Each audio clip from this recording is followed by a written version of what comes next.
안녕하십니까. 뉴스플러스 시작합니다.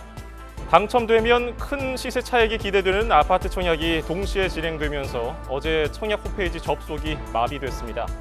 급기야 접수 마감 시간이 연장됐는데 레미안 원펜타스 특별공급 경쟁률은 352대 1을 기록했습니다. 청약 열풍은 계속될까요? 잠시 뒤 이슈플러스에서 짚어봅니다. 먼저 오늘의 주요 뉴스부터 정리해드립니다. 구영배 큐텐그룹 대표가 미국 온라인 기업 위시 인수에 팀원과 위메프 판매 대금을 활용했다고 털어놨습니다. 800억 원 정도 동원할 수 있다면서도 전부 투입할 수 있을지는 모르겠다고 답했습니다. 법원이 기업회생을 신청한 팀원과 위메프의 채권과 자산을 동결하고 비공개 신문을 진행하기로 했습니다. 피해자들은 회생 신청은 기만 행위라며 반발하고 있습니다. 공영방송 지배구조를 개편하는 방송사법이 모두 본회의를 통과했습니다. 대통령실은 사회적 합의나 여야 합의가 없었다며 거부권 행사를 시사했습니다. 군정부 요원의 신상 등 군사 기밀을 유출한 혐의로 국군정보사령부 군무원이 구속됐습니다. 신분을 숨기고 활동하는 이른바 블랙 요원 정보 등도 남겨 정보망에 치명타를 입었다는 분석입니다. 9명이 숨지고 7명이 다친 서울시청역 역주행 사고 운전자 차모 씨가 영장 실질심사를 받았습니다. 차 씨는 연신 죄송하다고 말했는데 구속 여부는 오늘 안에 결정될 전망입니다. 극한호우가 쏟아진 올여름 장마가 공식적으로 끝났습니다. 당분간 폭염과 열대야가 더 심해질 것으로 예보됐습니다.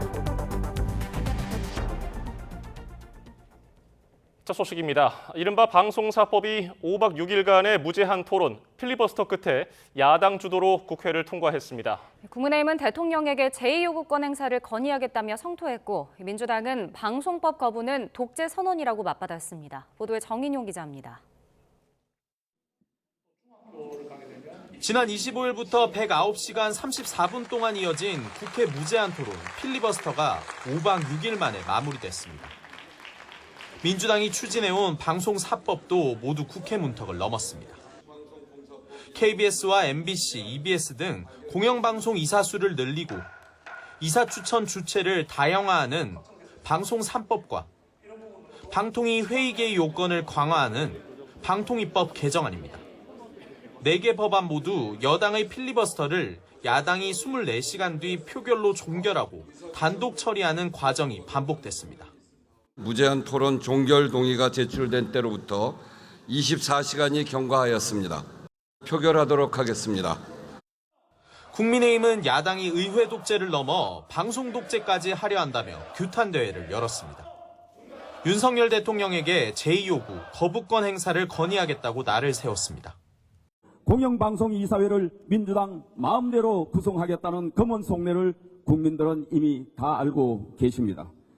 결단코 방송장악악법들이 시행되는 일은 없도록 할 것입니다. 민주당은 방통위를 정상화하고 공영방송의 독립성을 보장하는 법이라고 맞받았습니다. 대통령이 이 법을 거부하는 건 방송장악 의도이자 독재선언이나 다를 바 없다고 비난했습니다. 일부 언론에서는 야당 단독 통과라고 표현하는데 8개 원내 정당 중에서 7개 정당이 참여해 압도적으로 통과시켰으니 여당 단독 반대 아닙니까? 하지만 대통령실은 여야 합의가 없는 야당 단독 의결에 우려를 표한다며 방송사법의 제2요구권 행사 방침을 시사했습니다. 방송사법이 국회로 돌아오면 이번에도 재표결을 거쳐 부결돼 결국 폐기될 가능성이 큽니다. 법안이 폐기되면 이를 보완해 또다시 발의하겠다는 야당과 필리버스터 배수진을 치는 여당의 거듭된 대립 속에 정치가 실종됐다는 지적도 커지고 있습니다. YTN 정인용입니다. 대규모 정산 지연 피해를 일으킨 팀원 위메프 모기업 큐텐의 구영배 대표가 국회 긴급 현안 질의 회의에 출석했습니다. 사태가 터진 뒤 공식 석상에 모습을 드러낸 건 처음인데 가진 모든 것을 내놓겠다며 고개를 숙였지만 구체적인 해법은 내놓지 않았습니다. 취재기자 연결해서 알아보겠습니다. 나혜인 기자. 네, 국회입니다. 구 대표가 오늘 국회 정무위원회 회의에 출석했죠? 네, 국회 정무위원회는 공정거래위원회와 금융감독원 같은 정부 기관을 담당하는 상임위원회입니다. 티몬 위메프 정산 지연 사태 해법을 모색하기 위해 긴급 현안 질의 시간을 마련했고 두 회사 대표이사와 함께 모기업인 큐텐그룹 구영배 대표도 출석을 했습니다. 지난 8일 사태가 처음 불거진 지 22일 만에 공식 석상에 처음 모습을 드러낸 겁니다. 구 대표는 피해 고객에게 진심으로 사죄해야 한다며 사태 해결을 위해 자신이 가진 모든 것을 다 내놓겠다고 말했습니다. 이번 사태로 피해를 입으신 고객, 판매자, 그리고 파트너, 국민들께 진심으로 사죄드립니다. 그리고 저희로 인해 야기된 이 사태로 인해서 지금 열심히 노력해 주신 정부, 관계자분들께 또 진심으로 또 사과하고. 구 대표는 현재 그룹이 동원할 수 있는 자금은 800억 원이라고 주장했습니다. 하지만 이 돈을 바로 정산 자금으로 투입할 수 있을지는 모르겠다고 했고 현재 전체 피해 규모도 정확하게 추산하고 있지는 못하다고 말했습니다. 기본적으로 티몬을 인수했을 때부터 구조적인 적자가 누적됐고 판매 대금은 대부분 판촉 비용에 써서 남지 않았다고 해명했습니다. 또 지난 2월 해외 온라인 쇼핑몰을 인수하는 과정에서 티몬과 위메프 자금을 끌어다 쓴 사실을 인정했지만 한 달 내에 바로 갚았다며 이번 사태와는 관련이 없는 것으로 안다고 해명했습니다. 네, 여야 의원들은 어떤 질의를 했습니까? 네, 무엇보다 사태 수습에 최선을 다하겠다던 구영배 대표가 전격적으로 기업 회생 절차를 신청한 점을 일제히 비판했습니다. 민주당 김현정 의원은 오히려 시간을 끌고 아예 채무 불이행을 하겠다고 선언한 게 아니냐고 날을 세웠고 국민의힘 김상훈 의원은 애초에 갚을 돈도 의지도 없었다고 본다며 비열한 기업의 의도적인 사기 행위라고 비난했습니다. 저는 왜 이걸 자꾸 사기라고 강조하냐면 이미 구영배 대표는 자금 경색이 왔고 판매 대금을 제대로 지급하기 어려운 사정을 이미 알고 있었어요. 고의적인 사기 행위가 내재되어 있다 이렇게 보는 겁니다. 이에 구 대표는 모든 비판과 책임 추궁, 처벌을 감수하겠다며 티몬과 위메프를 정상화할 시간을 달라고 호소했습니다. 휴식 시간에 기자들과 만나서도 한 6개월만 기회를 주면 죽기 살기로 해결 방안을 찾아보겠다고 말했습니다. 이 밖에 여야 의원들은 이들 기업과 경영 개선 양해각서를 체결했던 금융감독원이나 공정거래위원회의 부실관리 책임도 따져 물었습니다. 티몬이나 위메프 같은 경우에는 결제를 하면 결제 대금을 최대 70일 뒤에 받게 되어 있습니다. 이게 공정한 거래입니까? 그렇게 기간을 두니까 도덕적 해이가 발생할 수밖에 없고 그걸 방치한 책임 공정거래위원장에도 있는 겁니다. 정부의 대응이 미흡하다는 질타는 중소벤처기업부를 담당하는 국회 산자위 회의장에서도 쏟아졌습니다. 사전에 정산 지연 상황을 왜 파악하지 못했는지 따지거나 이번 사태로 어려움을 겪는 소상공인들에게 이자 감면 같은 지원책을 빨리 마련해야 한다는 주문이 잇따랐습니다. 지금까지 국회에서 전해드렸습니다. 기업 회생을 신청한 티몬과 위메프에 대해 법원이 이번 주 금요일에 비공개 신문을 진행하기로 했습니다. 두 회사 대표를 직접 불러 회생을 신청한 경위 등을 들어보겠다는 건데 신청이 받아들여질지는 미지수입니다. 보도에 김철희 기자입니다. 대규모 환불 대란 사태를 빚은 티몬과 위메프가 기업회생을 신청하자 법원도 발빠르게 움직였습니다. 신청 나흘 뒤인 다음 달 2일에 회생 개시 여부를 판단할 비공개 신문을 진행하기로 한 겁니다. 류광진 티몬 대표이사와 류화연 위메프 대표이사가 직접 신문에 출석할 걸로 보이는데 재판부는 대표들을 상대로 회생 신청 경위 등을 따져 물을 예정입니다. 앞서 두 회사가 낸 보전 처분과 포괄적 금지 명령 신청 역시 인용됐습니다. 이에 따라 회생이 개시되기 전까지 티몬과 위메프는 법원 허가 없이 자산을 처분할 수도 채무를 갚을 수도 없게 됐습니다. 채권자들의 개별적인 강제 집행 역시 불가능합니다. 일부 채권자가 집행을 해간다든지 아니면은 이런 회사의 이런 중요재산을 처분한다든지 이런 것들을 방지하도록 함으로써 현재의 상태를 유지하도록 하는 그런 명령이라고 볼 수가 있습니다. 현재 서울회생법원은 사건의 중요성과 부채 규모 등을 고려해 안병욱 법원장이 속한 제2부에 사건을 배당한 상태입니다. 신문이 끝나고 나면 재판부는 회생 개시 여부를 한 달 안에 결정해야 하지만 두 회사가 자율구조조정 지원으로 불리는 ARS 프로그램을 신청한 것이 변수입니다. ARS 절차가 시작되면 기업과 채권자가 변제 방안 등을 자유롭게 협의할 수 있도록 길게는 3개월이 주어지기 때문입니다. 이 때문에 피해자들 사이에선 결정 지연 때문에 피해가 더 커지는 것 아니냐는 우려도 제기됩니다. YTN 김철입니다. 팀원과 위메프의 정산 미지급 액수가 2,200억 원을 넘긴 가운데 돌연 기업 회생을 신청하면서 당분간 정산금 회수가 불가능해졌습니다. 줄도산 위기에 내몰린 판매자들은 처음부터 대금 지급 의사가 없었던 것 아니냐며 반발하고 있습니다. 황보혜경 기자가 전해드립니다. 티몬과 위메프에서 대금 10억여 원이 밀리며 며칠 밤을 뜬 눈으로 지새운 대표 A씨. 갑작스럽게 나온 기업 회생 신청 소식에 지푸라기라도 잡는 심정으로 기다렸던 나날이 물거품이 됐습니다. 쓰러져 버리면 결국에는 얘네들은 변제할 의무가 없어지는 거잖아요. 그러니까 애초에 기획됐다 이건 기만이다. 국회에 출석해 얼굴을 드러낸 구영배 큐텐 대표는 판매자들 피해를 정산할 의지가 있느냐는 질문에 도와달라는 말부터 꺼냈습니다. 저희는 이 부분들을 약간만 도와주시면은 다시 정상화시키고 해결하고 그 반드시 피해 복구를 완전히 할 수 있다.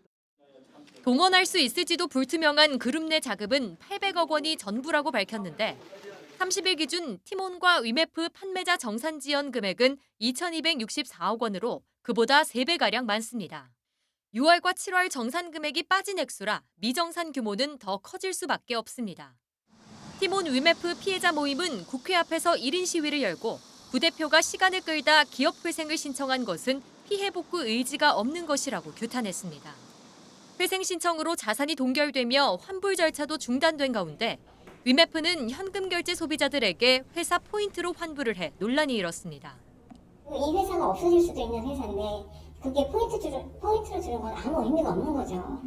제 생각엔 이거는 소비자를 두 번으로 가는 거예요. 티몬과 위메프 관계자는 판매자와 소비자 우려가 커 강제 회생 절차가 아닌 ARS 방식의 기업 회생 신청을 했다고 밝혔습니다. 이어 위메프 고객의 환불 요청이 몰리면서 일부 고객 계좌번호가 누락돼 포인트로 지급되는 오류가 발생한 것 같다고 해명했습니다. 최우선 순위라던 소비자 환불도 원활하지 않은 데다 판매자들 정산은 사실상 불가능해지면서 피해자들의 막막함만 쌓이고 있습니다. YTN 황보혜경입니다. 윤석열 대통령은 티몬과 위메프의 판매 대금 미정산 사태와 관련해 철저하게 법에 따라 조치하라고 지시했습니다. 특히 시장 질서를 저해하는 행위를 각 부처에서 면밀하게 모니터링하라고 강조했습니다. 정혜전 대변인의 브리핑 직접 들어보겠습니다.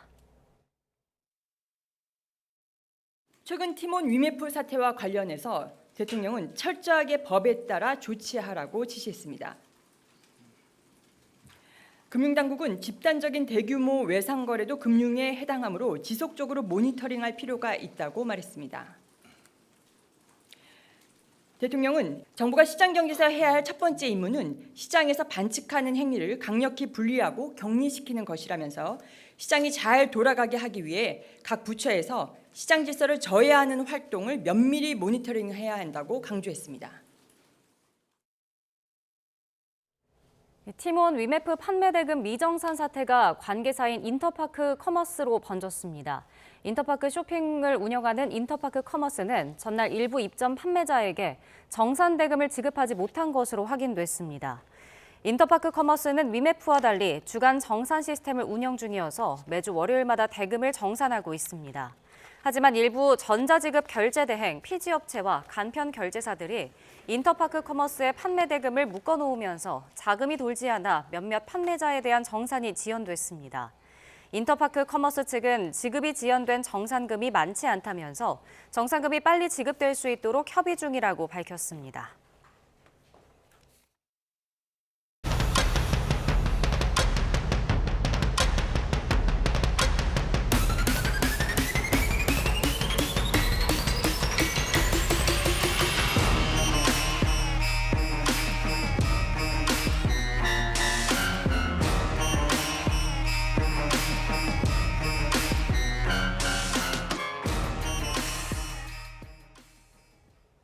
대규모 정산 지원 사태가 일어난 팀원과 위메프의 모기업 큐텐의 구영배 대표가 국회 긴급 현안 질의 회의에 출석했습니다. 한편 법원은 이번 주 금요일 팀원과 위메프의 기업 회생 개시 여부를 판단하는 신문을 열기로 했습니다. 관련 내용 김광석 한영대 겸임 교수와 함께 짚어보겠습니다. 교수님 어서 오세요. 네, 안녕하세요. 예. 오늘 큐텐그룹의 구영배 대표 국회 정무위 현안 질의에 출석을 했는데요. 주요 내용을 먼저 듣고 본격적인 이야기 나눠보겠습니다. 죄송스럽게도 그룹이 갖고 있는 부분이 최대한 동원할 수 있는 자금, 그건 800억인데 바로 이 부분으로 다 투입할 수 있을지에 대해서는 제가 갖고 있는 거 모든 걸 다 내놓겠습니다. 예, 오늘 의원들 아주 많은 비난이 쏟아졌고 호되게 질타하는 모습도 있었습니다. 네. 일단 구영배 대표 사태 해결을 위해서 가진 것을 모두 내놓겠다고 발언했는데요. 네. 지금 그룹에서 동원할 수 있는 자금 어느 정도로 보십니까? 네, 방금 발언했던 것처럼 그룹 차원에서 동원할 수 있는 유동자금이라고 해야겠죠. 그게 약 800억 원가량 되고요. 예. 정확히 밝히진 않았지만 사재에 해당되는 것들이 있겠죠. 그룹의 대표 역할을 하고 있기 때문에 지분을 많이 갖고 있을 것이고요. 예. 그 밖에 사재가 있을 수 있겠습니다. 다만 방금 발언했던 것처럼 이 800억 원조차도 유동성 자금이라고 본다면 이게 다 모두 다 이 부분에 쓰여질 수 있는 그런 역할은 아닐 수도 있다라는 우려는 있습니다. 그러니까 확실히 지금 자금이 부족한 그런 상황이라고 판단해 볼 수 있겠습니다. 네, 지금 구영배 대표가 또 위씨 인수의 팀원 정상 대금을 사용한 것도 인정을 했습니다. 이게 사라진 판매 대금에 대한 의문도 있었는데 일단 이 부분도 한번 잠시 뒤에 이 부분은 좀 들어보고요. 신장식 의원과의 그 질의였습니다. 네. 여기서 이제 구 대표가 판매자 정산 대금 지원으로 좀 작동하지 않았다 이렇게 반박을 했기도 했거든요. 일단 네. 이 부분 먼저 다시 한번 좀 들어보겠습니다. 위씨 인수자금 2,300억 맞죠? 네, 맞습니다. 이 인수자금 어디서 동원하셨습니까? 출처가 어떻게 됩니까? 위씨 인수자금은 기본적으로 판결을 통해서 그러니까 그 돈이 어디서 그 나온지 부분에 대해서는 일시적으로 회사 팀원 위에프까지를 좀 동원해서 가입을 했고 바로 한 달 내에 상환했습니다. 판매 대금 있지 않습니까? 크게는 1조 원까지 지금 해당된다고 하는데 그 지금 받은 거 지금 어디에 있습니까? 그 부분에 대해서는 제가 알기로는 지금 현재 그 회사에 자본이 남아있지 않는 것으로 알고 있습니다. 사실 뭐 시장에서는 지금 팀F 사태가 정산대금 지급 지연으로 발생한 것으로 보고 있잖아요. 정말 뭐 그렇습니다. 영향이 없다고 봐도 되는 건가요? 뭐 이것은 현재로서는 우리가 의혹이라고 생각해 볼 수 있고 네. 지금 검사가 나온 결과가 아니기 때문에 저도 의혹 제기를 좀 해볼 수는 있을 것 같습니다. 저도 의견을 좀 드려본다면 네. 원래 개인과 법인 간에 그리고 법인과 법인 간에 상호 대출을 해줄 수 있습니다. 그러면 지금 위메프 혹은 팀원으로부터 대출을 받아서 인수를 했다라고 한다면 반대로 생각해 보면 네. 대출을 받지 않고 위메프와 팀원이 지금 자본 장식 상황에 있기 때문에 상대적으로 자금을 대출을 해줄 수도 있는 입장이기 때문에 어쨌든 대출을 해갖고 상환했다고 했지만 반대 입장이라고 생각해 본다면 반대로 대출을 필요한 이 기업들에게 해줄 필요도 있다고 생각해 본다면 인수하는 데 들어가는 이 비용 때문에 기회비용이 발생해서 어쨌든 이런 여러 가지 문제가 발생한 것이라고 저는 해석해 볼 수 있겠습니다. 예. 판매 대금을 한 달 내에 상환을 했는데 회사의 자본이 남아있지 않는다. 최대 5월 1조 원이 이르는 것으로 추산되는 이 결제 대금, 엄청난 금액이 어디로 갔는가 이게 좀 의문입니다. 네. 이복현 금감원장도 일단 자금 추적 흐름 과정에서 불법 의혹을 발견했다고 언급하기도 했는데 어떻게 보십니까? 네, 그러니까 많은 사람들이 지금 의혹 제기, 그 문제 제기를 하고 있는 것은 말 그대로 인수자금으로 이 판매 자금을 활용한 거 아닌가 네. 하는 것입니다. 물론 방금 구영배 회장 대표는 표현을 하기를 이미 한 달 내에 상환을 했다라고 표현했기 때문에 이 부분은 좀 확인을 해야 되겠습니다. 아마 오늘부터 시작되는 뭐 국회 현안 질의라든가 그 밖에 여러 절차를 통해서 금감원 감사라든가 이런 것을 통해서 실제 이 결제 대금 관련해서 이 프로모션 등으로 활용이 됐는지 인수자금으로 사용이 됐는지 이런 것들을 좀 추적하는 과정이 전개될 것이라고 볼 수 있겠습니다. 예, 일단 조금 전에 또 알려진 내용으로는 인터파크 쇼핑 커머스 그리고 AK몰 이것도 정산 지연 가능성에 대해서 좀 언급을 한 것 같더라고요. 맞습니다. 예. 자, 지금 이게 온라인 쇼핑 모든 업계를 좀 생각해 보면 제가 YTN 이 자리에서도 얼마 전에 뭐 중국계 알리나 테무나 쉬인과 같은 이 기업들이 적극적으로 해외 직접 투자 기업으로서 한국으로 들어왔다라고 말씀을 드렸죠. 근데 이런 과정에서 지금 이 온라인 쇼핑 업계의 대표적인 그 상징적인 경영 현안은 이 네 글자로 요약이 될 텐데 바로 출혈 경쟁입니다. 결국 가격 경쟁을 나서기 위해서 마진을 축소하고 마이너스 마진을 보아가면서도 출혈 경쟁을 하면서 저가에 판매하는 데 집중을 하는 거죠. 그러니까 지금 말씀드렸던 위메프나 티몬 외에도 그 밖에 다른 온라인 쇼핑 기업들조차도 출혈 경쟁에 나선 상태고 사실 이 판매 대금을 지급할 수 없는 입장에 있는 다른 온라인 쇼핑몰들도 상당 부분 있을 수 있다. 그러니까 자금 사정이 충분하지 않은 경우 다른 온라인 쇼핑몰로도 이 이슈가 더 크게 확전될 수 있겠다. 이렇게 요약을 해볼 수 있겠습니다. 네. 지금 또 법원이 이제 티몬과 위메프에 대해서 보전 처분 또 포괄적 금지 명령을 내렸거든요. 이거는 그렇습니다. 어떤 내용인 건가요? 자, 일단은 이 티몬과 위메프가 만약에 파산하게 될 경우 그러면 결국 그 피해자들은 판매 대금을 받지 못하는 판매자 혹은 소비자에게 좀 전가되지 않겠습니까? 그러니까 그런 것들이 공정의 이익이라고 볼 수 있겠어요. 그러니까 공정의 이익이 계속 훼손될 것인지 여부를 판단해서 어떤 법률적 절차를 가동하는 것이라고 볼 수 있겠는데 그 중에 한 가지가 말씀하신 보전 처분이 있겠습니다. 이 보전 처분 같은 경우는 기업이 계속 내야 될 채무의 성격이 있습니다. 예를 들면 임금이 있고요. 조세를 납입해야 되겠죠. 근데 임금과 조세를 제외한 일체의 재산을 처분을 금지하는 그러니까 채무 상환을 필요 없게 만들어주는 그 절차가 보전 처분이고요. 반대로 포괄적 금지 명령 같은 경우는 채권자들이 법정 관리 개시를 결정할 때까지 모든 채권을 동결하는 예를 들어서 채권자들이 강제 집행을 하거나 또 가압류를 하거나 경매 절차에 나갈 수 있는데 이런 모든 절차를 중지함으로써 말 그대로 이제 회생 여부를 결정하는 동안에 이런 조치를 취하는 것이다 이렇게 볼 수 있겠습니다. 예. 그리고 또 특이한 것이 티몬과 위메프가 자율구조조정 지원 ARS 프로그램을 신청했다고 하는데 이게 실질적으로 도입된 지 얼마 안 됐거든요. 이게 어떤 그렇습니다. 건지 좀 설명해 주시죠. 이제 도입된 지는 얼마 안 됐는데 이 용어에서 표현하고 있는 개념이 이미 써 있습니다. 자율이라는 단어가 굉장히 중요하고요. 쉽게 말씀하면 자율적으로 구조조정을 지원해주는 프로그램이다 라는 것이에요. 말 그대로 법원이 강제적으로 회생 절차에 나서게 되면 앞에 말씀드렸던 그런 절차들이 있을 텐데 강제적으로 회생 절차 개시 여부를 결정하기 이전에 기업이라든가 채권자들이 자율적으로 구조조정을 어떻게 진행할 것인지 예를 들어 채권자들이 이 기업이 갖고 있는 지분을 아예 인수할 것인지 뭐 이런 식으로 어떤 자율적인 구조조정을 오히려 형성할 수 있도록 자본주의 시스템을 개선해내는 어떤 제도적 장치라고 볼 수 있겠습니다.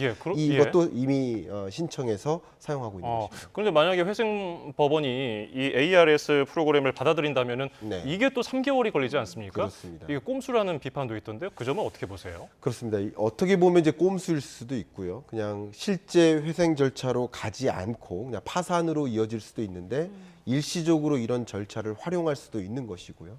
아마 이제 법원에서 이런 것들을 명확하게 판단할 텐데 결국 우리가 피해야 될 것은 뭘까요? 티몬과 위메프라든가 아니면 큐텐과 같은 기업의 어려움일까요? 아니면 피지사나 카드사나 페이회사 이들의 문제일까요? 결국 이들은 시스템이거든요. 근데 이 시스템, 국가적인 금융 시스템으로 인해 손해를 보게 될 대상자들은 판매자나 소비자들 텐데 일단 다 손해를 보면 안 됩니다. 다 손해를 보면 안 되겠지만 일단 판매자와 소비자가 피해를 입지 않도록 하는 시스템을 고민해야 되기 때문에 그게 바로 공공의 이익이죠. 공적 이익을 법원에서 판단할 것이고 실제 이런 파산으로 가게 하는 것이 맞는 것인지 아니면 회생 절차로 가게 할 것인지 이런 것들을 다 판단하고 있다고 생각해 볼 수 있겠습니다. 네. 저희 YTN도 단독 보도에 따르면 그 위메프 류하연 대표방에서 위메프의 상황을 암 3기 수준이다 이렇게 비유한 메모가 나왔다라는 보도가 있었거든요. 결국은 이 상황을 좀 알고 있으면서도 뭐 이렇게 돌려막기를 한 것 아니냐 이런 의혹도 좀 제기되고 있는 것 같더라고요. 가장 큰 의혹은요. 우리 그 지분 구조를 한번 그래프를 가지고 보면서 말씀드리면 더 좋을 텐데요. 구영백 큐텐 대표가 갖고 있는 그 지분 구조를 보면 큐텐 코리아가 있지만 또 하나가 큐 익스프레스가 있습니다. 그러면 이 티몬과 또 위메프를 이용해서 지금 계속 출혈 경쟁을 하면서 결국은 물류 수요는 많아지잖아요. 그러면 큐 익스프레스가 갖고 있는 물류 수요는 많아집니다. 그럼 물류 수요가 많아지면 쉽게 말해서 계속 출혈 경쟁이라 하더라도 매출이 늘어나는 거예요. 큐 익스프레스. 큐 익스프레스가 나스닥에서 상장하게 될 경우 상당한 이익을 갖게 될 수 있겠죠. 이 부분이 가장 큰 의혹입니다. 출혈 경쟁을 감안하면서도 큐 익스프레스의 상장 절차를 만약에 진행해 본다고 한다면 그러면 큐텐 코리아는 이제 무너지는 파산 절차에 간다 하더라도 큐 익스프레스의 나스닥 상장을 통해서 어마어마한 이익을 볼 수 있다. 이런 그림을 만약에 이 많은 투자자들이 투자하고 판매자들이 판매하고 또 소비자들이 소비하는 이런 시스템을 활용해서 만약에 큐 익스프레스의 상장을 추진해서 그것을 통한 이익을 많이 추진하고자 하는 노력을 만약에 했다라는 그런 조사 결과가 만약에 확인될 경우 이 부분은 소비자를 기만하고 판매자를 기만하는 일종의 폰지 사기에 해당되는 일이죠. 그런 일들이 있을지를 판단하는 것이 가장 우선시되는 그런 현안이 될 것이라고 볼 수 있겠습니다. 예, 오늘 낮에 속보로 나온 내용은 법원이 이번 주 금요일에 티몬 위메프 대표를 불러서 이제 신문할 예정인데 비공개로요. 어떤 부분을 집중적으로 살펴볼까요? 일단 첫 번째는 정말 문제 해결할 의지가 있느냐. 만약에 파산이 아닌 회생 절차로 간다면 그 회생만 받고 또 문제 해결엔 적극적으로 나서지 않는다. 또 앞에 이 국회의원과의 질의를 통해서 이야기가 됐겠지만 사죄를 얼마나 출연할 말 그대로 뼈를 깎는 그런 자구안을 낼 것이냐 이것이 굉장히 중요하고요. 결국 회생을 시킬 것인지 말 것인지에 대한 판단은 회생 이후에 이게 정말 공익적 가치가 있는지 예를 들어서 판매자나 소비자가 대대적인 피해를 입으면 안 되거든요. 최우선시돼야 될 것은 결국 그런 것들을 우선적으로 검토할 것이라고 저는 생각합니다. 근데 만약에 이제 법정 관리가 불발돼서 좀 파산할 가능성이 높아진다면 뭐 판매 대금이나 소비자 피해는 환불을 받을 수 있게 되는 건가요? 가능성이 있을까요? 일단 앞에 제가 계속 말씀드렸던 이 소비자와 판매자는 국가의 금융 시스템, 온라인 쇼핑 시스템을 활용했던 겁니다. 그러면 시스템을 구성하고 있는 여러 주체들이 있습니다. 그 중에 하나가 위메프와 티몬이 있는 것이고 그 밖에도 카드사, 피지사, 또 페이, 결제회사 이런 회사들이 있는데 이들이 어떻게 보면 인프라를 구성하는 겁니다. 그러면 인프라를 활용하면서 갖게 될 피해액을 판매자와 소비자가 부담하면 안 되거든요. 결국은 이 시스템 안에서 그 피해액을 최소화하기 위한 노력을 집중하지 않을까 이렇게 판단하고요. 그럼에도 불구하고 이 판매액과 소비자의 피해액을 충분히 보상하지 못하는 그런 과정까지 간다면 안타깝게도 그런 우리가 원하지 않는 그런 결과도 초래될 수 있겠다라는 생각을 해볼 수 있겠습니다. 그런데 만약에 회생 신청이 받아들여지더라도 모든 금액을 변제받을 수 있을 것인가? 판매사들의 경우 더 큰 금액이 많이 물려 있더라고요. 이건 어떻게 보십니까? 그렇습니다. 이것도 역시 모든 회사가 이 뭐 결제 대금이라든가 판매 자금을 돌려받을 수 없는 상황이 올 수도 있습니다.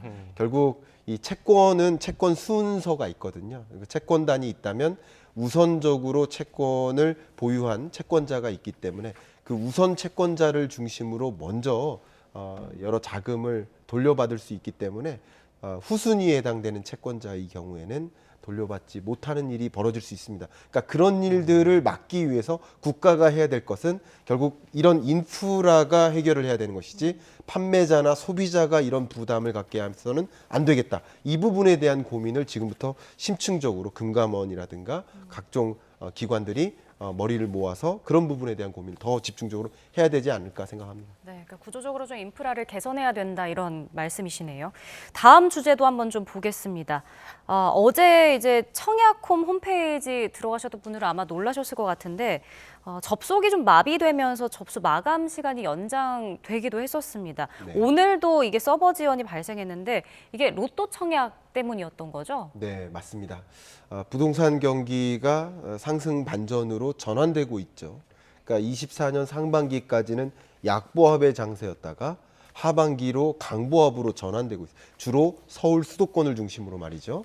근데 이런 과정에서 일반 청약, 또 무순위 청약, 보시는 것처럼 서울 서초구의 레미안 원 펜타스라든가 경기 화성시, 서울 양천구 이런 청약 주요 지역들을 보면 최대 시세 차익을 20억 원가량 볼 수 있다라는 기회가 있는 거예요. 이건 말 그대로 로또죠. 예. 근데 당첨 확률로 보면 로또보다는 확률이 높죠. 그러니까 다 이 청약에 좀 나는 기회를 봐야 되겠다 하는 움직임으로 이런 대세 상승할 수도 있겠다. 구조적으로 집값이 반등할 수도 있겠다 하는 그런 우려 때문에 청약 열풍으로 진입한 것이라고 볼 수 있겠습니다. 예, 이렇게 어마어마한 시세 차익이 기대되다 보니까 이렇게 뜨거운 열기를 자아냈는데 네. 그런데 만약에 당첨되더라도 무턱대고 그냥 신청해서 당첨됐다가는 낭패를 볼 수 있다는 얘기가 있거든요. 이건 왜 그렇습니까? 이 부분 두 가지 좀 주목해 보도록 하겠습니다. 예. 언론에는 아직 나오지 않은 이야기부터 좀 해보도록 하겠습니다.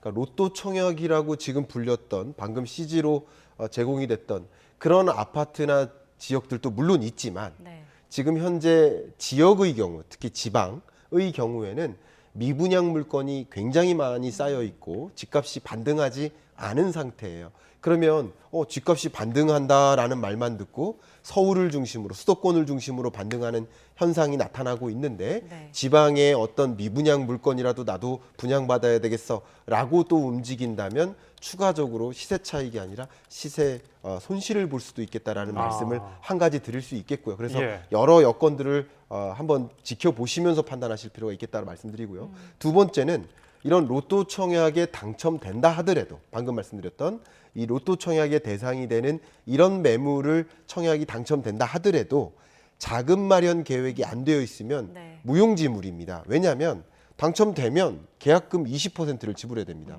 그러면 예를 들어 시세가 20억이라고 한다면 20%면 4억입니다. 4억가량의 현금성 자산이 있어야 되는데 없는 채 당첨되면 무용지물인 것이죠. 그리고 20억이라고 만약에 가정했을 때 20억 중에 10억 정도를 만약에 대출받는다고 그냥 치부를 할게요. 그런다 하더라도 10억 정도는 현금성 자산을 갖고 있어야만 가능한 것이기 때문에 정말 엄청난 수익이 기대되겠어. 로또 청약이야. 라는 말만 가지고 그냥 아무 생각 없이 이렇게 청약을 시도하기보다는 자금 마련 계획이 되어 있느냐라는 것을 따져보고 여러분이 신청하실 필요가 있지 않을까 의견을 좀 드리고 싶습니다. 네, 뭐 어제 오늘도 그랬지만 최근에 이렇게 수도권에 분양하는 단지들 경쟁률을 보면 뭐 최고로는 거의 100대 1에 육박할 정도로 치솟고 있거든요. 그렇습니다. 이렇게 점점 다시 높아지고 있는 건가요? 네, 최근 들어 높아지고 있는 상태죠. 말씀드렸었던 것처럼 부동산 시장 자체가 서울을 중심으로 뚜렷하게 상승 반전되고 있는 흐름이고 이런 흐름 속에 내가 이런 기회를 놓치면 안 되지 않는가 하는 생각, 이른바 FOMO 현상이죠. Fear of Missing Out. 나만 이런 대세 상승 장에서 열외되면 안 되겠다 하는 생각으로 대거 나서는 움직임인 거고 특히 많은 사람들이 선호하는 그런 매물은 신축입니다. 신축 청약에 대한 기대가 굉장히 높기 때문에 7월 들어서 보시는 것처럼 미분양이 완판되면서 껑충 청약률이 올라가고 있는 현상도 나타나고 있다고 볼 수 있겠습니다. 예, 이런 청약 광풍이 기존의 주택 시장에 이른바 패닉 바잉을 부추기면서 본격 집값 폭등의 신호탄이 되는 거 아니냐 이런 우려도 있던데 이 점은 어떻게 보십니까? 네, 그럴 우려가 없지 않아 있습니다. 제가 이제 아파트 매매 가격을 전망하는 방식들이 여러 가지가 있습니다. 근데 제가 이 중에서 방금 이 신축 청약과 관련해서 가격 형성 과정을 잠깐 설명드려 보면 최근에 지어진 이런 신축 아파트들은 소위 최근에 올라간 시멘트 값, 최근에 올라간, 예를 들어 최근 한 3년 동안 올라간 이런 높은 초인플레이션 기간 동안 반영된 철근값, 그리고 이 기간 동안 반영된 인건비가 활용된 비용이겠죠. 결국 신축 가격은 인플레이션이 반영된 가격이라고 볼 수 있겠습니다. 그런데 많은 사람들이 신축을 선호하죠. 구축보다는 신축을 선호합니다. 그리고 빌라나 그 밖에 다른 주거 유형보다 아파트를 선호합니다. 그러니까 신축 아파트를 선호하는 이런 움직임이 높게 형성된 신축 청약 물건에 대한 선호로 이어지기 때문에 결국 상대적으로 이런 신축 가격이 높게 형성되면서 다른 가격이 같이 상승하는 그런 흐름으로 이어질 수 있기 때문에 이런 것들이 전반적인 집값 폭등으로 전개될 수 있겠다라는 우려가 충분히 있다고 생각합니다. 네. 근데 지금 최근에 뭐 전세가도 많이 올랐고 전세 물량도 좀 없는 상황이잖아요. 네. 근데 다음 달에 보니까 이제 3만 가구 넘는 아파트가 입주를 앞두고 있어서 네. 뭐 이 때문에 뭐 집값이라든지 전세 가격 하락하지 않을까 기대하는 분들도 많이 계실 것 같아요. 어떻게 네. 보세요? 전세 가격이 더 오랜 기간 동안 상승해 왔죠. 그러면 2022년부터 24년 상반기까지 매매 가격은 평균적으로 조정되어 왔는데 전세 가격은 이미부터 상승세로 반전되어 왔으니까 매매 가격과 전세 가격 간의 차이가 좁혀져 왔죠. 이렇게 매매 가격과 전세 가격 간의 차이가 좁혀져 오는 이런 과정에서 전세 거주자들이 전세 공급 부족하네. 그러면 차라리 내 집 마련해야지. 그러니까 결국 전세 가격이 높게 형성되는 과정에서 내 집 마련 수요도 같이 붙는 겁니다. 여러 가지 수요 중에 그러니까 투자 수요도 있고 여러 가지 수요가 있겠지만 내 집 마련 수요도 같이 맞물리기 때문에 수요가 촉발하는 겁니다. 근데 이렇게 수도권의 입주 물량이 3만 가구 정도 8월에 이어진다라고 한다면 그만큼 전세 공급 대란이 조금 완화될 수 있고 전세 가격의 상승 흐름이 조금 완화될 수 있습니다. 그럼 이런 것들은 큰 흐름에는 영향을 덜 줄 수 있겠지만 매매 가격에 폭등하는 그런 움직임을 조금 안정화시킬 수는 있겠다. 그렇다고 해서 가격의 움직임을 지금 상승 전환된 흐름을 지금 다시 약보합이나 이렇게 하락 전환으로 가져올 만큼의 그런 기여도는 없겠지만 어느 정도 상승 폭을 조금 완화시킬 수 있는 그런 영향은 미칠 수 있겠다. 이렇게 평가 내려집니다. 알겠습니다. 오늘 도움 말씀에 김광석 한양대 교빙교수였습니다. 말씀 고맙습니다. 감사합니다. 극한호우를 쏟아부은 올여름 장마가 지난 27일에 종료한 것으로 분석됐습니다. 장마가 끝나고 본격 무더위가 기승을 부리면서 폭염과 열대야가 지속할 전망입니다. 취재기자 연결해서 장마 또 폭염 상황 알아보겠습니다. 김민경 기자. 네, 김민경입니다. 네, 장마가 이제 공식적으로 종료됐다고요? 네, 기상청이 오늘 오전에 수시 브리핑을 통해 올여름 장마 종료를 공식적으로 발표했습니다. 지난 27일을 기준으로 장마가 끝났다는 건데요. 올여름 장마는 예년과 비슷한 지난 6월 19일에 제주도를 시작으로 22일에 남부지방으로 확대했고 중부지방은 예년보다 나흘 늦은 29일에 시작됐습니다. 제주도는 39일, 남부는 36일, 중부는 29일간 장마가 이어진 건데요. 평년 장마 기간이 31일에서 32일이기 때문에 제주와 남부는 예년보다 길고 중부는 예년보다 조금 짧은 수준입니다. 올여름 장마철 전국 평균 강수량은 472mm로 평년보다는 32%가량 많지만 지난해 648.7mm보다는 적습니다. 하지만 비의 강도는 역대급입니다. 경기 북부에서는 이틀 동안 연평균 강수량의 절반 수준인 600mm 이상의 폭우가 기록됐고 시간당 100mm가 넘는 물폭탄도 무려 9차례나 쏟아졌습니다. 전국 곳곳에서 100년에서 200년에 한 번 발생할 법한 기록적인 호우가 관측됐습니다. 네, 오늘도 더운 날씨가 이어졌는데 당분간 폭염과 열대야가 계속된다고요? 네, 지난 밤 사이에도 속초의 최저기온이 30도를 기록하며 이틀째 초열대야 현상이 나타났습니다. 서울 등 전국 30여 곳에서도 밤사이 열대야가 발생했는데요. 특히 강릉은 11일, 속초 10일, 서울도 9일 연속으로 열대야가 관측됐습니다. 현재 강원 영동 일부와 제주 산간을 제외한 전국의 폭염특보가 경기 남부, 충청, 호남, 영남 등 내륙 대부분 지역에는 폭염경보가 발령 중인데요. 오늘 경남 양산은 37.7도, 창원 37.3도, 강원 동해시 36.6도 등 영남과 동해안을 중심으로 35도 이상 기온이 치솟았습니다. 호남 등 내륙 대부분 지역에서도 낮 기온이 33도 이상 관측됐습니다. 구름이 많은 서울은 31.9도로 상대적으로 기온이 낮았지만 습도가 높아 체감온도는 33.2도까지 올랐습니다. 기상청은 당분간 북태평양 고기압이 강하게 확장하면서 폭염의 기세는 더 강해지고 열대야도 길게 이어지겠다며 온열 질환 등 더위로 인한 피해에 유의해달라고 당부했습니다. 지금까지 과학기상부에서 YTN 김민경입니다. 9명이 숨지고 7명이 다친 시청역 역주행 사고 운전자가 구속기로에 섰습니다. 영장 심사를 위해 법원에 나온 차 씨는 피해자와 유족에게 죄송하다는 말만 남겼습니다. 보도에 양동훈 기자입니다.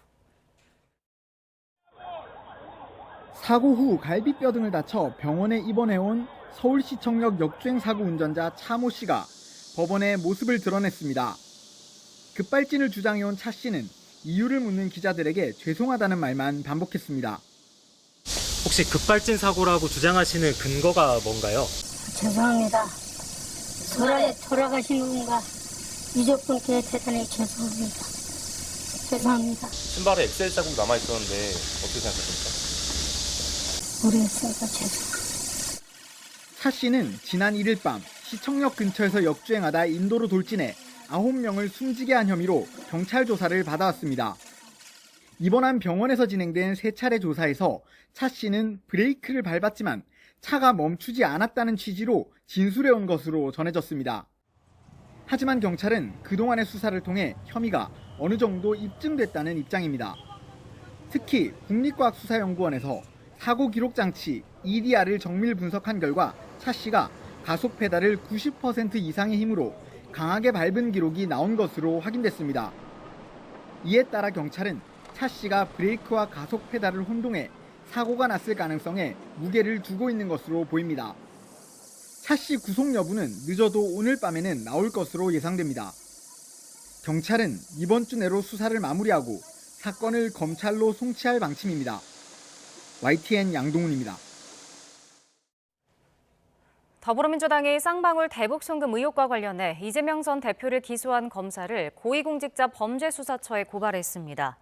민주당 검찰 독재정치탄압대책위원회는 국회 기자회견에서 수원지검 서모 검사가 김성태 전 쌍방울그룹 회장의 진술을 억지로 짜맞추기 위해 사실관계를 왜곡한 허위 공소장을 법원에 제출했다고 밝혔습니다. 대책위는 공소장에 이 전 대표가 경기지사 시절 문건을 보고받으며 쌍방울그룹이 대북 사업을 추진하고 있다는 사실을 재차 확인했다고 적었지만 이 전 대표는 해당 보고서를 결재하지 않았다고 주장했습니다. 한국토지주택공사와 조달청이 발주한 아파트 감리 용역 입찰 비리를 조사해온 검찰이 수사 결과를 발표했습니다. 수천억 원대 담합을 벌이거나 뇌물을 주며 일감을 따낸 것으로 드러났는데요.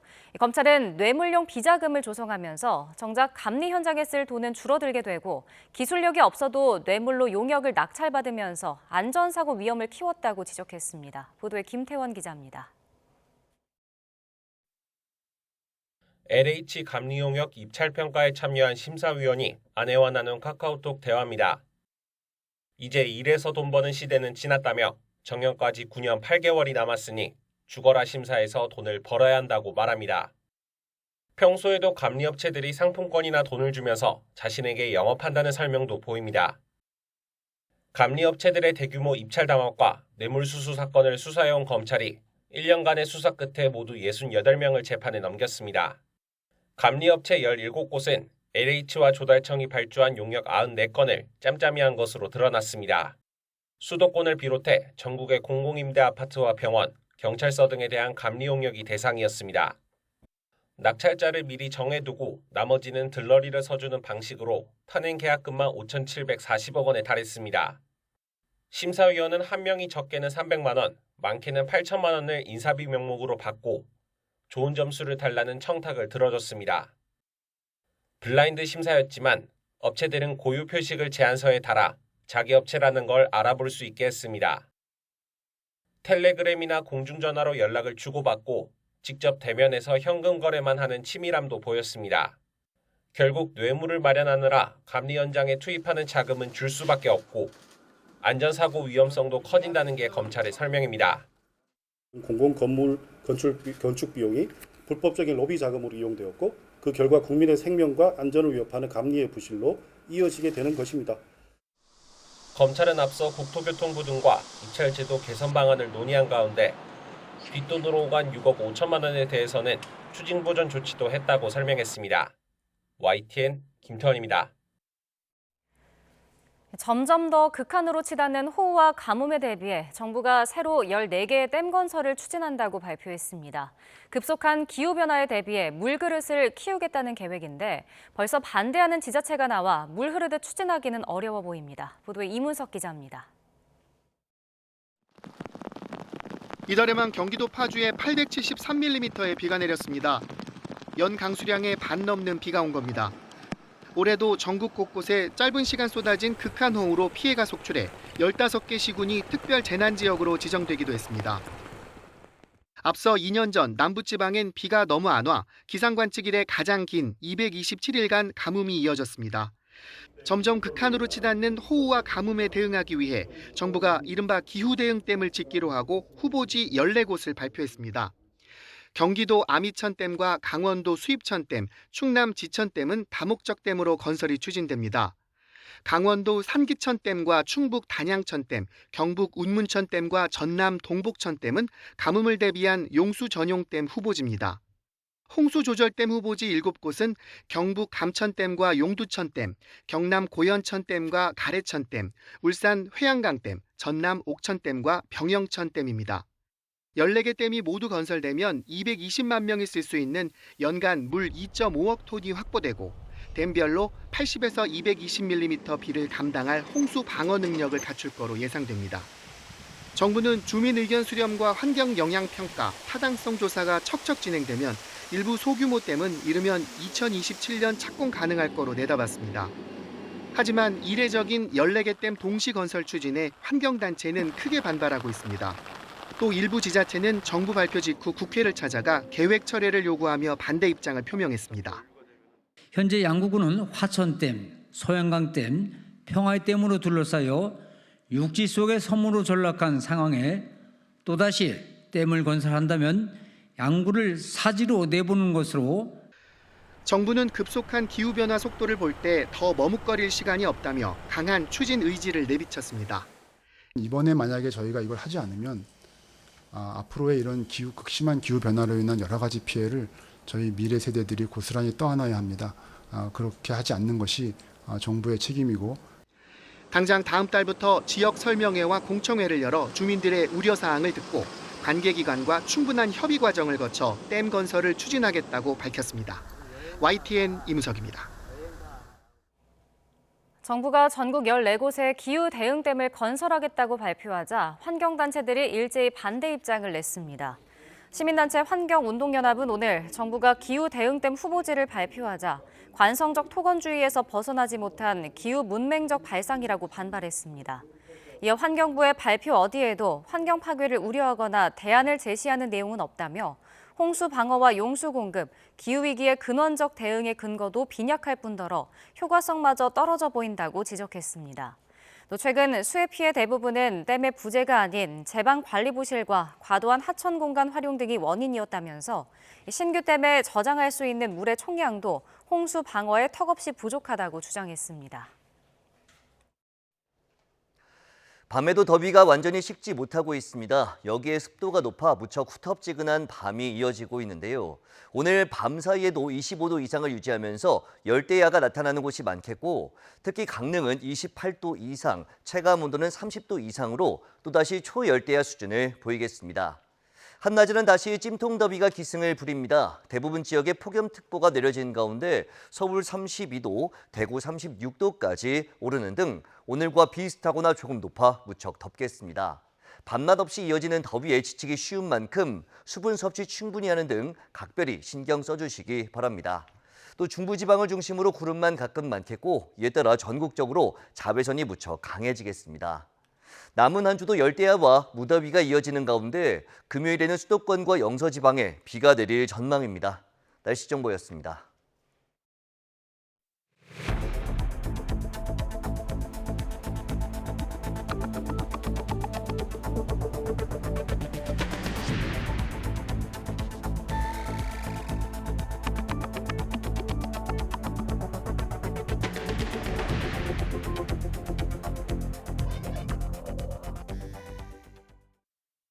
윤석열 대통령은 파리올림픽에서 지난 3일 동안 메달을 획득한 대한민국 선수 14명에게 축전을 보냈습니다. 윤 대통령은 여자 공기소총 10m에서 역대 100번째 올림픽 금메달을 딴 반효진 선수에게 0.1점 차 승리에 온 국민이 환호했다고 말했고, 올림픽 10연패를 달성한 여자 양궁팀에게는 태극공사들의 금빛 화살이 쏘아올린 영광스러운 순간을 기억하겠다고 격려했습니다.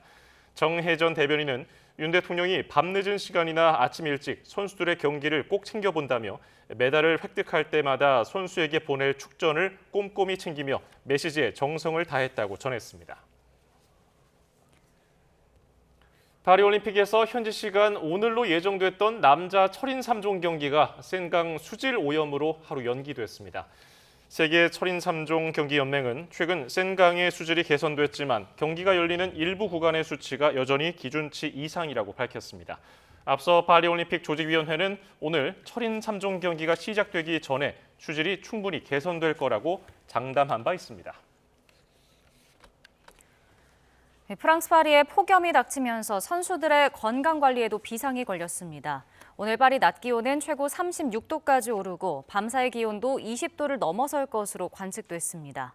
이에 따라 야외에서 경기를 치르는 선수들은 건강이나 컨디션 관리에 더욱 주의를 기울여야 하는 상황입니다. 그늘막 없이 땡볕에 노출되는 관중들도 폭염의 영향이 우려되고 있습니다. 올림픽 조직위원회 측은 필요에 따라 경기 시간을 조정하겠다고 밝혔습니다.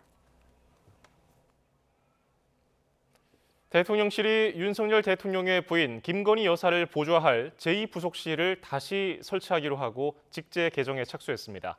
대통령 가족과 측근을 감찰하는 특별감찰관도 국회가 추천하면 언제든 임명하겠다는 뜻을 재확인했습니다. 강희경 기자입니다. 대통령실이 김건희 여사 활동을 공식적으로 보좌할 제2부속실 설치 작업에 들어갔습니다. 대통령실 관계자는 제2부속실 설치를 위한 직제 개정에 착수했다고 밝혔습니다. 제2부속실은 대통령 배우자의 일정과 수행, 메시지 등을 전담 보좌하는 조직입니다. 윤 대통령은 대선 후보 시절 김 여사 활동과 관련한 논란을 줄이기 위해 제2부속실 폐지를 공약했고 취임 후 이를 이행했습니다. 그러나 논란이 이어지며 여야를 막론하고 제2부속실 설치 필요성이 꾸준히 제기되어 왔고 올해 들어서는 대통령실도 기류가 바뀌었습니다. 더 나아가 윤 대통령도 지난 2월 부활 검토를 공식화했습니다. 제2부속실을 비롯한 그런 제도들은 지금 검토를 하고 있습니다. 다만 설치 실효성에 대한 의문이 여전해 본격적인 작업이 이뤄지지 않고 있었는데 대통령실 관계자는 국민 뜻을 수용해 제2부속실을 만들기로 최종 결심하게 됐다고 설명했습니다. 국민의힘 전당대회에서 한동훈 대표를 비롯한 모든 후보가 제2부속실 설치 필요성에 공감하고 김 여사 수사 관련 논란도 이어지는 만큼 논의에 속도가 붙은 것으로 보입니다. 제2부속실장으로는 장순칠 시민사회수석실 시민사회 2비서관이 내정된 것으로 전해졌습니다. 이와 함께 대통령실은 대통령 가족과 측근을 감찰하는 특별감찰관에 대해서도 국회가 추천한다면 언제든지 임명하겠다는 입장을 거듭 강조했습니다. 그러나 당장 제2부속실 설치에 대해서도 야당은 방탄용 조치라고 반발하고 있어서 특별감찰관 임명까지는 시간이 더 걸릴 것으로 보입니다. YTN 강희경입니다. 윤석열 대통령이 국회에 이진숙 방송통신위원장 후보자 청문 보고서를 보내달라고 다시 요청하며 시한을 오늘 하루로 정했습니다. 이르면 내일 곧바로 임명까지 이어질 것으로 보이는데 민주당은 즉시 이 후보자 탄핵에 나서겠다고 원포를 놨습니다.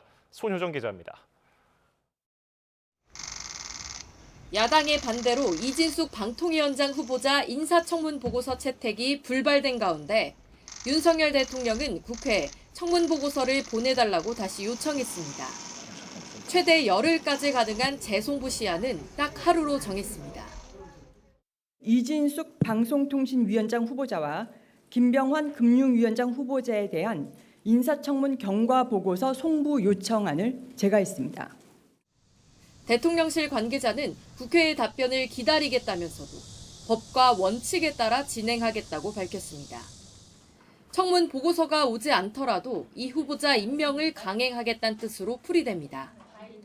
현재 공석인 방통위 부위원장도 함께 임명할 가능성이 큰데 2인 체제가 갖춰지면 이 후보자가 취임 당일 회의를 소집해 공영방송 이사 선임안을 의결할 거란 관측도 나오고 있습니다. 민주당은 비정상적인 2인 체제로 주요 사안을 의결해선 안 된다며 의결 즉시 이 후보자 탄핵을 추진하겠다고 예고했습니다. 윤석열 정권의 방송 장악을 막기 위해서 할 수 있는 모든 일을 다 하겠다. 방통위원장 인재풀이 고갈날 때까지 할 수밖에 없다. 타협할 수 있는 지점이 아니다.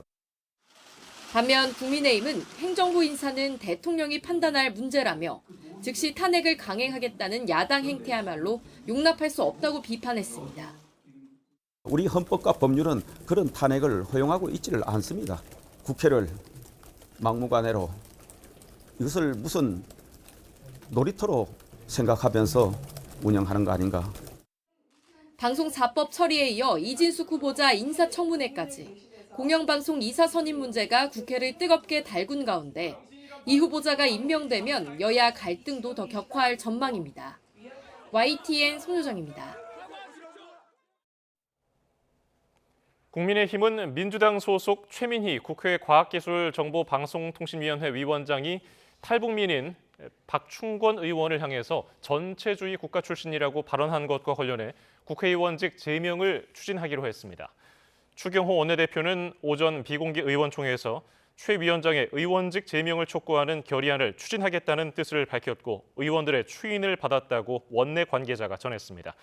국민의힘은 이르면 내일 지도부 또는 과방위 소속 여당 의원을 대표 발의자로 하는 제명 촉구 결의안을 제출할 예정입니다. 정부가 점점 극한으로 치닫는 호우와 가뭄에 대비해 이른바 기후 대응댐을 새로 짓기로 하고 후보지 14곳을 발표했습니다. 후보지는 경기도 연천 아미천댐 등 다목적댐 3곳, 강원도 삼척 산기천댐 등 용수 전용댐 4곳, 그리고 경북 감천댐 등 홍수 조절댐 7곳입니다. 김한섭 환경부 장관은 최근에 발생하는 극한호우와 가뭄, 장래 물 수요를 감당하기에 현재 물그릇은 부족하다며 댐 건설까지 10여 년이 소요되는 만큼 새로운 댐 건설을 더 늦출 여유가 없다고 말했습니다. 정부가 전국 14곳의 기후대응댐을 건설하겠다고 발표하자 환경단체들이 일제히 반대 입장을 냈습니다. 시민단체 환경운동연합은 관성적 토건주의에서 벗어나지 못한 기후 문맹적 발상이라고 반발했습니다. 이어 환경부의 발표 어디에도 환경 파괴를 우려하거나 대안을 제시하는 내용은 없다며 홍수 방어와 용수 공급, 기후위기의 근원적 대응의 근거도 빈약할 뿐더러 효과성마저 떨어져 보인다고 지적했습니다. 녹색연합도 발표 직후 규탄 성명을 통해 이번 발표는 4대강 사업을 정당화하고 이를 중심에 둔 물관리 정책으로 회귀하겠다는 선언이라고 비판했습니다. 지난 주말 발생한 울산 SOL 공장 화재 현장에 대한 합동 감식이 진행됐습니다. 하지만 남은 과제가 있어서 정확한 화재 원인이 규명되기까지는 적지 않은 시간이 걸릴 전망입니다. 이명준 기자의 보도입니다. 경찰과 소방 차량이 속속 울산 울주군 온산읍에 있는 석유화 공장 건물로 들어갑니다. 지난 주말 일어난 공장 화재의 원인을 찾기 위해서 합동 감식에 나선 겁니다. 불난 히터 그거 위주로 살펴보신다고 이해하면 될까요? 합동 감식엔 경찰과 소방 등 관계기관 인력 40여 명이 참여했습니다. 합동 감식은 40분가량 진행된 뒤 끝났습니다. 합동 감식반은 공정 설계 도면과 화재 현장 등을 살펴본 것으로 알려졌습니다. 경찰 관계자는 불이 시작된 것으로 추정되는 가열 장치인 히터를 해체해 조사할 예정이라고 말했습니다. 불은 지난 28일 새벽 시작돼 5시간 만에 꺼졌습니다. 다친 사람은 없었지만 소방당국은 한때 대응 2단계를 발령했습니다. 혼합잘렌을 가열해 파라잘렌으로 일부 성분을 추출하는 공정의 가열 장치에서 불이 붙은 것으로 추정됩니다. 공정을 일시적으로 가동 중단한 SO일은 조사 결과에 따라 공장 재가동을 신속히 진행해 생산과 공급 차질을 최소화하겠다고 공시했습니다. 화재 현장에 대한 추가 조사가 예정된 만큼 정확한 화재 원인이 밝혀지기까지 다소 시간이 걸릴 것으로 보입니다. YTN 유명준입니다.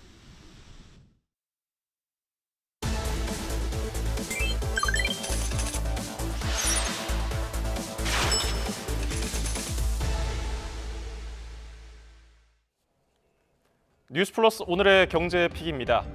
티몬과 위메프가 기업 회생을 신청하자 채권자들의 우려는 더욱 커졌습니다. 법원이 기업 회생 신청을 받아들이지 않으면 티몬과 위메프는 파산 절차에 들어갑니다. 대금 정산이 불가능해지며 변제받기가 어려워집니다. 법원이 기업 회생을 인가하더라도 돈을 모두 받아낼 가능성은 낮습니다. 기업 회생은 재정적 어려움에 처한 기업의 빚을 조정해서 다시 살리는 것이 목적이기 때문입니다.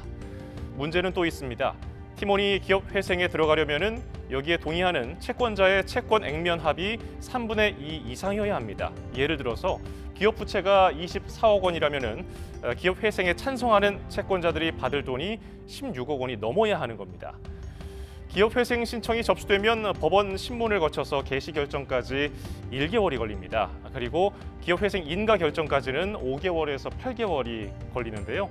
이번에 티몬과 위메프가 자율 구조조정 지원 프로그램 ARS를 함께 신청했기 때문에 법원이 이를 받아들인다면 최대 3개월간 회생 절차 개시가 연기됩니다.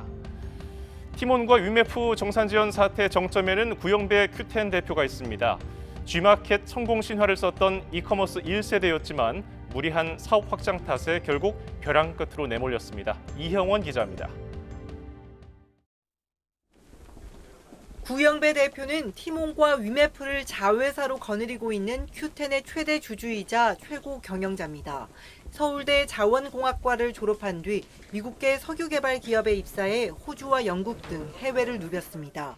이후 우리나라 최초의 오픈마켓인 G마켓을 만들어 나스닥 상장에 이어 2009년 세계 최대 전자상거래 업체인 이베이에 팔았습니다. 이후 해외로 발을 돌린 구 대표는 2012년 전자상거래 플랫폼 큐텐을 설립했습니다.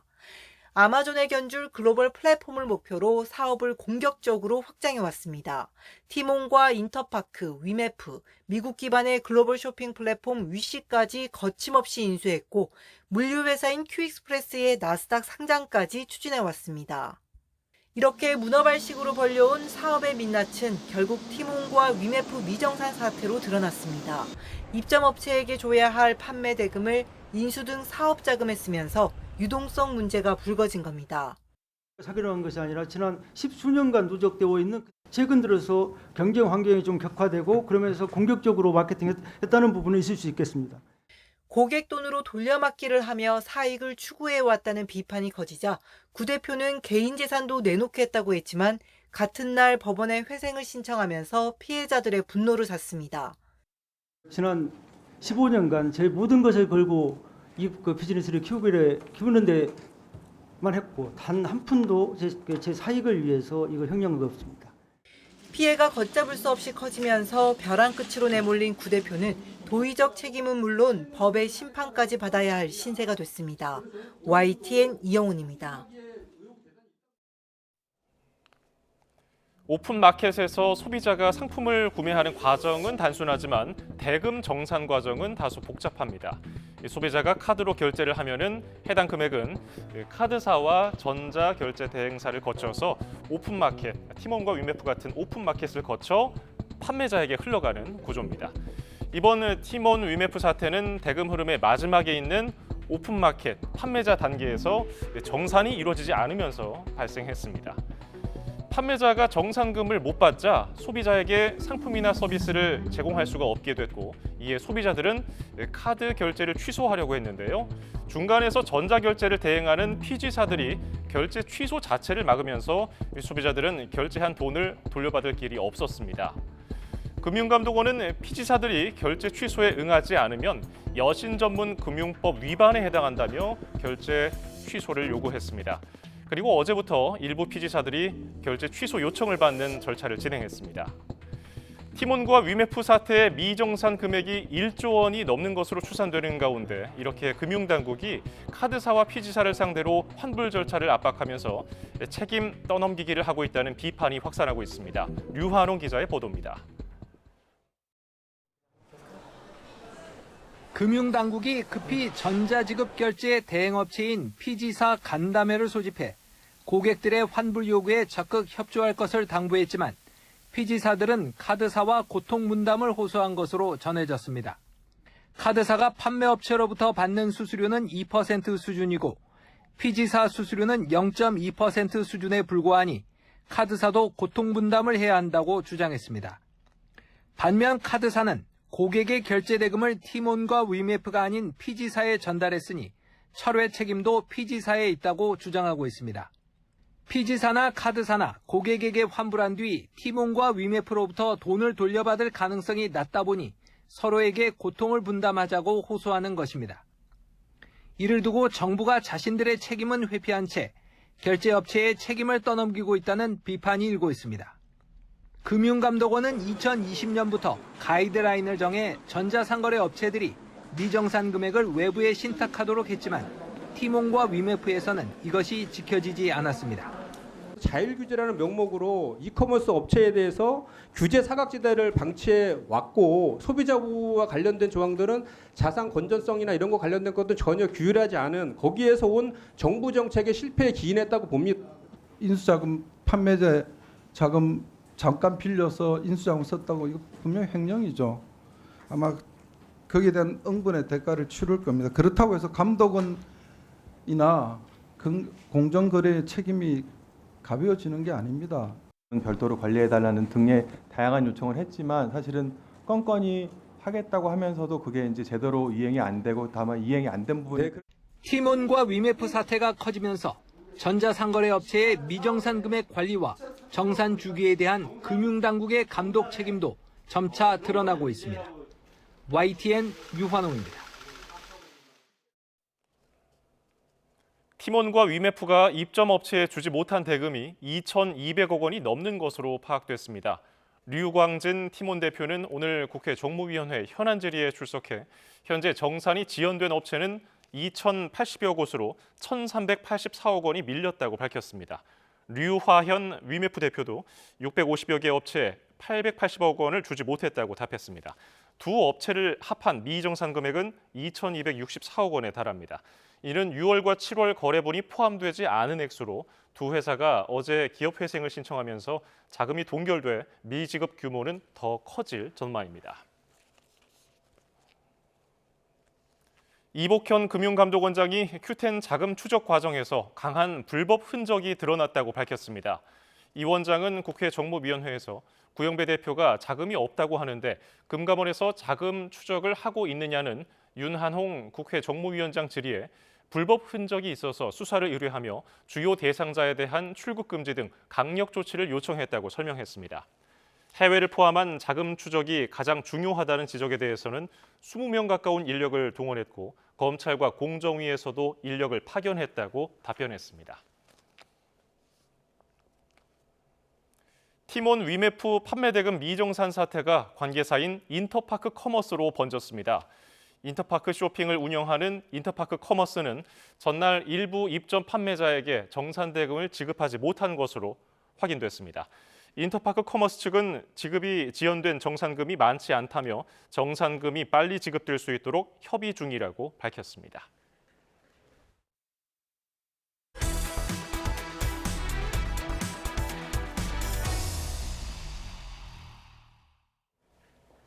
카드게임을 즐기며 술을 마시는 홀덤펍에서 불법 도박 사례가 늘면서 경찰이 대대적인 단속에 나섰는데 이번엔 홀덤 관련 협회가 불법 환전소 역할을 하다가 적발됐습니다.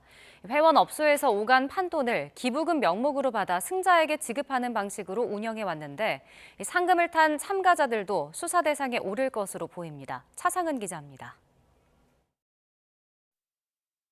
둥근 테이블에 둘러앉은 사람들이 카드게임을 즐기고 있습니다. 평범한 홀덤펍처럼 보이지만 실제로는 불법 도박이 이루어졌습니다.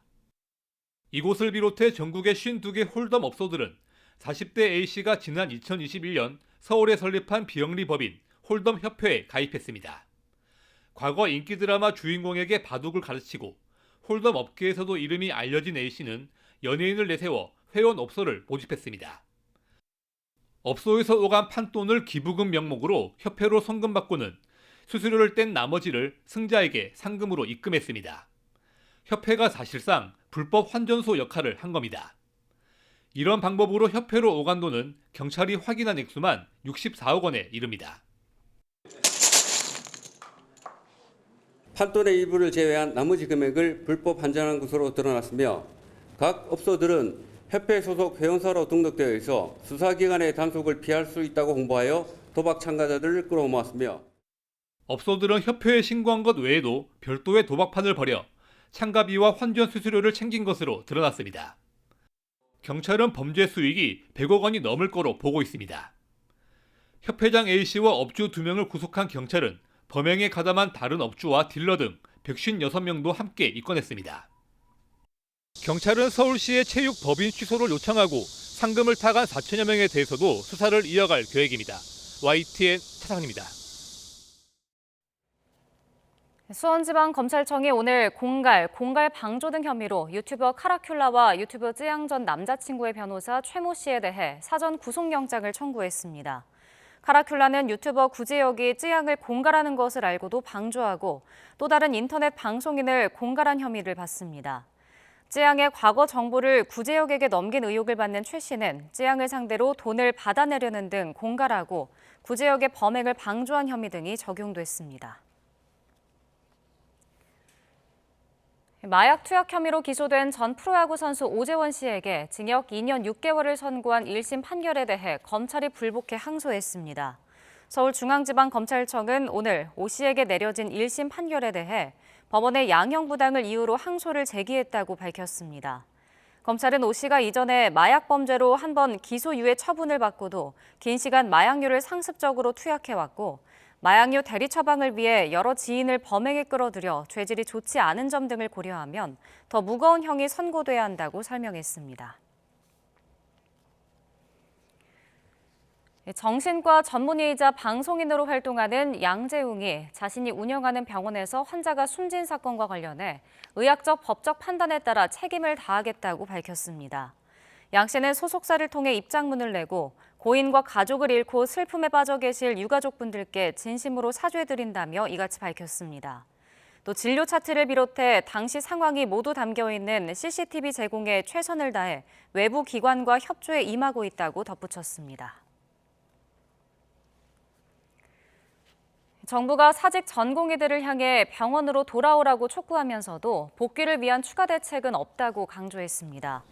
김국일 보건복지부 보건의료정책관은 오늘 오전 의사집단행동 중앙사고수습본부 브리핑에서 신상공개 등 부당한 방법으로 전공의 복귀를 방해하면 수사 의뢰 등 엄정하게 대응할 것이라며 이같이 말했습니다.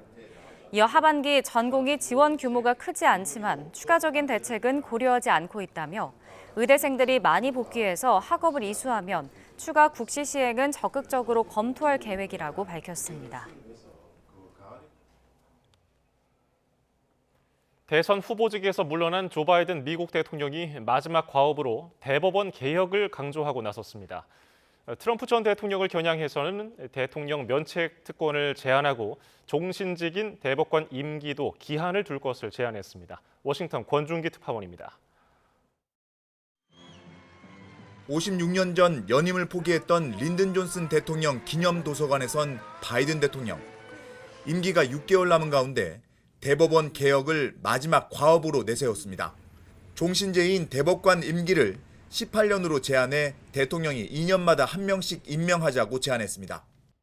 In fact, the United States is the only major constitutional democracy that gives lifetime seats in their high court. Term limits would help ensure that the court membership changes with some regularity. 또 대법원이 트럼프 전 대통령 면책 특권을 인정한 건 잘못이라며 대통령도 죗값을 치러야 한다고 강조했습니다. The president is accountable in the exercise of the great power of the presidency. We're a nation of laws, not kings and dictators. 사실상 대선 후보인 해리스 부통령도 신뢰의 위기에 직면한 대법원은 개혁이 필요하다며 의회가 개헌에 나설 것을 촉구했습니다. 대법원의 낙태권 폐기 판결 이후 아이오와가 낙태 금지법을 시행한 22번째 주가 된 가운데 해리스는 여성의 선택권을 되찾겠다고 약속했습니다. 1 in 3 women of reproductive age in America lives in a state with a Trump abortion ban. When I am president of the United States, I will sign into law the protections for reproductive freedom. 해리스의 러닝메이트 경쟁이 본격화하면서 성소수자인 피트 부티지지 교통부 장관을 강력히 미는 목소리가 커지고 있다는 보도가 나왔습니다. 42살인 부티지지가 러닝메이트가 되면 세대 교체 이미지를 더욱 부각할 수 있다는 겁니다. And he kept his promise on tax cuts for the rich. And if you want to know what a second Trump term would be like, I would start by looking at those rare promises that he actually managed to keep. 하지만 중도층 표심을 공략하기에는 우주조종사 출신인 마크 켈리 상원의원이 가장 유리할 거라는 관측도 나오고 있습니다. 워싱턴에서 YTN 권윤기입니다. 미국의 국가 부채가 처음으로 35조 달러, 약 4경 8,496조 원을 넘어섰습니다. 높은 금리가 부채 관리를 더 어렵게 하고 있고 고용 유지 세액 공제 같은 팬데믹 기간에 만들어진 일부 연방 프로그램은 실제 적용 결과 지출이 예상보다 훨씬 많은 것으로 나타났습니다. 또 2022년 인플레이션 감소법을 통해 제공된 세금 공제 수요도 예상보다 많아 재정 적자가 확대된 것으로 나타났습니다. 마두로 현 대통령의 3선이 공표된 베네수엘라 대통령 선거를 두고 부정 논란이 커지고 있습니다. 수천 명이 항의 시위에 나선 가운데 야당은 자체 집계를 토대로 승리를 선언했고 중남미 각국은 물론 유엔 사무총장도 개표 기록을 투명하게 공개하라고 촉구했습니다. 김도원 기자입니다. 대통령 선거 다음 날 마두로 대통령 당선 발표에 항의하는 시민들이 거리로 몰려 나왔습니다. 성난 시위대는 마두로의 전임자이자 정치적 스승 차베스 전 대통령의 동상을 쓰러뜨리기도 했습니다. 경찰은 최루탄을 쏘며 해산에 나섰고 일부 시위대는 돌을 던지며 저항했습니다. A pensar otra vez, quizás volver a irse. ¿Qué vamos a hacer? Aquí no se puede estar, esto es una dictadura. Quedó claro hoy día y ayer. 공식 집계된 마두로 대통령의 득표율은 51%. 이번 승리로 3선의 18년 집권을 내다보는 좌파 마두로 대통령은 부정선거 의혹을 파시스트 반혁명 세력의 쿠데타 시도라고 일축했습니다. Pero les digo a los complotados, a los involucrados y a los que avalen esta operación contra la democracia venezolana que la película ya la sabemos. 하지만 선관위는 투표소별 개표 결과를 공개하지 않았고 법으로 보장된 야당 참관인의 활동도 막았습니다. 야당은 자체 입수한 개표 기록을 토대로 자신들의 에드문도 곤살레스 후보 득표율이 73%에 이른다며 승리를 주장했습니다. 아르헨티나 등 중남미 9개국은 개표 결과 검증을 요구하는 공동 성명을 냈고 좌파가 집권한 브라질과 칠레도 의문을 제기했습니다. 유엔도 목소리를 냈습니다. The Secretary General calls for complete transparency and encourages the timely publication of the election results and a breakdown by polling stations. 베네수엘라는 부정선거 의혹을 제기한 각국에 대사 소환을 통보하는 것으로 응수했습니다. 베네수엘라의 석유 매장량은 세계 최대이지만 마두로 대통령 집권 이후 GDP가 71% 감소하고 물가는 13만 % 올라 인구의 4분의 1이 해외로 이주하는 등 경제적으로 어려움을 겪고 있습니다. YTN 김도원입니다. 일본에서도 기록적인 무더위가 이어지는 가운데 한 백화점 식당에서 장어 도시락을 먹은 손님들이 집단으로 식중독에 걸렸습니다. 현재까지 감염자는 160명을 넘는데 사망자까지 발생했습니다. 도쿄 김세호 특파원입니다. 섭씨 37도를 넘나드는 무더위. 일본인들에게 장어는 더위를 이기는 보양식입니다. 우리가 복날에 다양한 건강식을 먹듯 7월 말 장어를 먹는 풍습도 있습니다. 그런데 지난 24일과 25일 백화점 장어 전문점에서 장어 도시락을 먹은 손님들이 설사와 구토 증세를 보였습니다. 지금까지 이런 증상을 호소한 사람은 100명을 훌쩍 넘겼습니다. 이 가운데 90대 여성은 구토를 한 뒤 병원으로 옮겨졌지만 결국 숨졌습니다. 改めましてこの度は誠に申し訳ございませんでした. 지역 보건소는 환자들에게서 황색 포도상 구균이 검출됐다며 식중독 증상이라고 밝혔습니다. 황색 포도상 구균이 생산한 독소는 가열해도 파괴되지 않아 열 처리를 한 식품을 섭취해도 식중독에 걸릴 수 있습니다. 사고가 난 장어 전문점에서는 도시락을 만들 때 위생 장갑을 착용하지 않은 것으로 파악됐습니다. 手袋っていうのは着用がされていたんですか? 手袋の使用は当日に至ってなかったと報告を受けております。 가게 자체의 규칙에는 장갑을 끼도록 하고 있었지만 실제로 지켜지지 않은 겁니다. 현재까지 이 가게에서 판매된 도시락 등 장어 관련 제품은 모두 1,760여 개나 됩니다. 피해가 더 커질 것으로 우려되는 상황입니다. 지역 보건소는 사고가 난 백화점 장어 전문점에 대해 영업 금지 조치를 내리고 감염 경로 등을 조사하고 있습니다. 도쿄에서 YTN 김세호입니다. 인도 남부에서 폭우로 산사태가 잇따르며 49명이 숨지고 수백 명이 실종됐다고 AP와 로이터 등이 보도했습니다. 현지 시간 30일 새벽 인도 케랄라주 와야나드 지역에 산사태가 발생해 지금까지 49명이 숨졌다고 주 당국이 밝혔습니다. 또 많은 사람들이 토사와 건물 잔해 등에 파묻혀 구조 작업이 이루어지고 있지만 피해 지역으로 들어가는 길이 막히고 집안이 불안정해서 어려움을 겪고 있습니다. 인도 동부에서 여객 열차가 탈선해 승객 2명이 숨졌다고 AP와 AFP 등 외신들이 보도했습니다. 현지 시간 30일 새벽 인도 자르칸드주 바라밤부 마을 근처를 지나던 문바이행 열차에서 18개 객차가 선로 밖으로 튕겨나왔습니다. 이 사고로 승객 2명이 숨졌고 20명이 다쳤습니다. 비슷한 시각 인근의 반대편 선로에서 화물 열차가 탈선하기도 했는데 인도 철도 대변인은 두 사고 사이에 연관성이 있는지는 아직 불분명하다고 설명했습니다. 중국 수도 베이징의 4단계 호우경보 가운데 두 번째로 높은 주황색 경보가 내려지며 일부 열차 운행이 중단됐습니다. 현지 기상당국은 29일 자정부터 폭우가 쏟아지기 시작해 30일 오전 10시까지 평균 강우량은 42.9mm를 기록했다고 밝혔습니다.